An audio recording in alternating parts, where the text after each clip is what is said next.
Hey everyone, Igor from the Cube team is here, and today I'm going to show you how kubecloud can help you work with real-time analytics and visualize your real-time data in Power BI. So here I've got my Confluent Cloud account where I've got this Kafka cluster. This cluster is connected to the so-called data gen source connector, which produces messages to a Kafka topic as we speak. So if I go to topics, you can see that in this topic 0 there is this constant stream of incoming messages that are updated live as we observe it. We also got our ksqlDB cluster, which has a couple of streams reading data from that topic. So there is this transaction stream and also this one called transactions T. And if I go to persistent queries, you can see that our kubecloud instance is connected to this transactions T stream.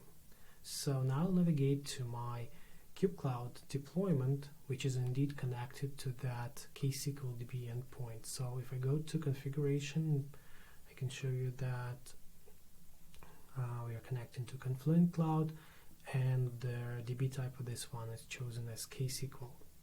So of course we've got our data model with the cube, which is called base transactions, and that cube is reading from the transactions T stream. If we wish, we can do some additional data filtering on the cube side.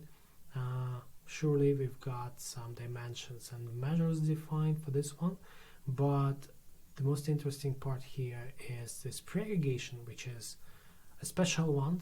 It is called the streaming preaggregation, and this is one that allows kubecloud to synchronize the data from ksqlDB to KubeStore.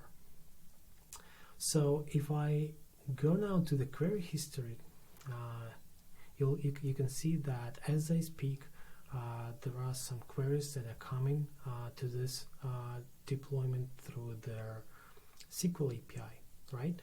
And those queries are actually coming from my Power BI report. So here I've built a report which is set to refresh every 5 seconds, right?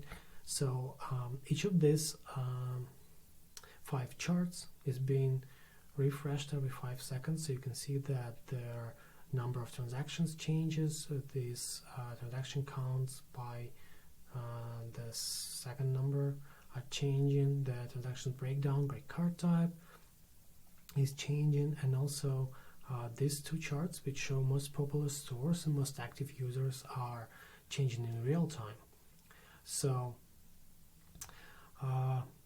this is how you can connect your real-time data streams that are updated live, coming from Kafka through ksqlDB all the way to kubecloud, and then connect this all to your BI tools of choice, be it Power BI or any other tool.